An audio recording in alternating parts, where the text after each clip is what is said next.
from The Great Tradition, from On the Private Life by Seneca, Nature, Contemplation, and Action. We Stoics regularly say that the highest good is to live according to nature, and nature has begotten us for both, to contemplate reality and to act. Let me now prove what I just said, and yet why should I? It will be proved if each consults himself on the extent of his appetite for knowledge of the unknown, and his excitement at any report of it. There are people who sail the seas and endure the toils of the longest journey for the sole reward of coming to know something hidden and far away. That is what packs the crowds into public spectacles, what compels people to pry into things barred to them, to search out things ever more hidden, to unravel antiquities and hear about the ways of barbarous nations. Nature has given us a mind full of curiosity. Aware of her own skill and beauty, she brought us into being to view the mighty spectacle. She would lose all satisfaction in herself were she to display work so great and glorious, so delicately drawn, so bright and in more ways than one, so beautiful, to a lonely solitude. You can realize that her wish was to be viewed, and not just seen, if you look at the place that we were given. We were established in her midst and given a commanding view of all things. Not only was man stood upright, to fit him for contemplation, enabling him to follow the stars from their rising as they glide to their fall, and to turn his face with the turning world, she raised his head aloft and placed it upon a neck which he can move. Moreover, she caused 6 signs of the zodiac to rise by day, and 6 by night, revealing every region of herself, so that through those things which she had made visible to Iris' eye she might arouse an appetite for the rest.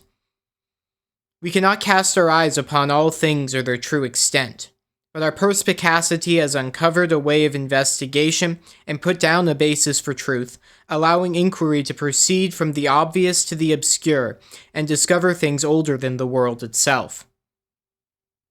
What was the source of these stars? What was the condition of the universe before the different elements separated to form its parts? What is the principle which unfolded them while they were immersed and indistinct? Who put things in their place? Was it by their nature that heavy things fell and light things rose? Or, quite apart from physical thrust and weight, did some higher power lay down the law for them? What is the truth of that argument for the divine spirit in men, that a part of it, sparks as it were from the stars, leaped down to earth and was caught in an alien environment? Our speculation has burst through the ramparts of heaven, not content to know merely what is shown to it. I investigate, it says, what lies beyond the world. Is it a vast abyss, or has it limits of its own to enclose it? And what is the condition of things outside? Are they shapeless and indistinct, taking up the same room in all directions? Or are they also arranged in some order? Are they continuous with this world, or withdrawn far from it, leaving it to turn in a vacuum? Is it out of indivisible bodies that anything which has been born or will be born is constructed? Or is their matter a continuum, subject throughout to transformation? Are the elements contrary to one another, or is it that, rather than clashing, they work variously together? Man was born to ask such questions. Think about how little time he has, even if he claims every moment for himself. Suppose that he allows nothing to escape him through self-indulgence, nothing to slip away through carelessness, that he hoards his hours with the utmost parsimony, that he reaches the ultimate limit of human life, and that nothing in him decreed by nature is deranged by fortune. Nonetheless, for knowledge of things immortal, man is all too mortal. So I live according to nature if I devote myself wholly to her, if I marvel at her and worship her. Nature wished me to do both, to act and to be free for contemplation. I am doing both. Even contemplation involves action. But it matters, you may say, whether you go to it just for pleasure. You could be seeking nothing besides uninterrupted contemplation without any outcome. Contemplation is agreeable and has its attractions.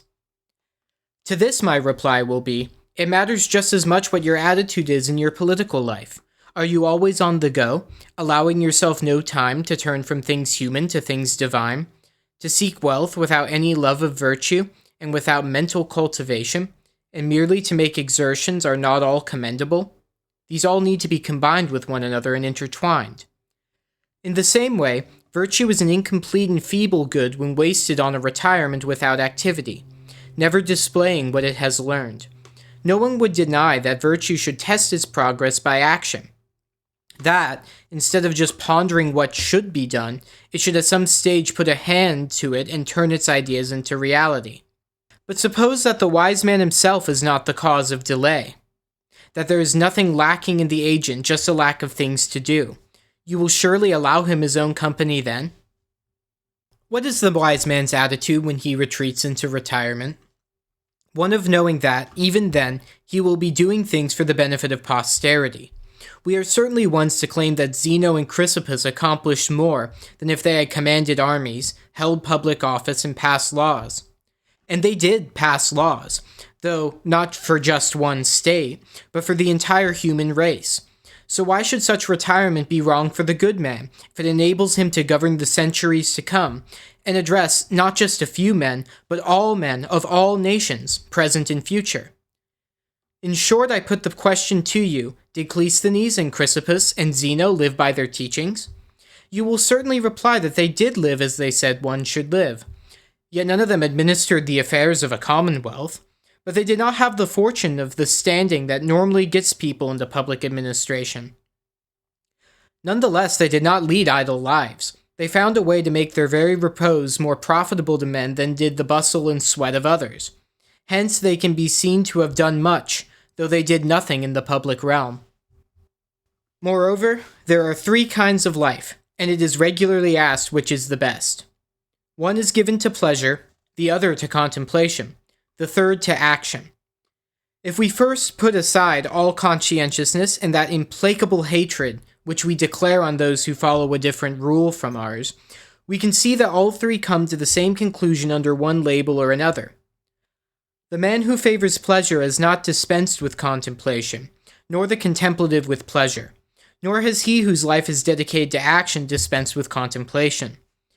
But it makes a very great difference, you may say, whether a thing is an objective or an accessory to some other objective. The difference, I grant you, is great. Yet you cannot have one without the other. The contemplative cannot contemplate without action. The man of action cannot act without contemplation. Nor does that third character, of whom we have agreed to think ill, favor an idle pleasure, but one which he has made stable by his reason. So this very school of voluptuaries is also committed to activity. Why should it not be?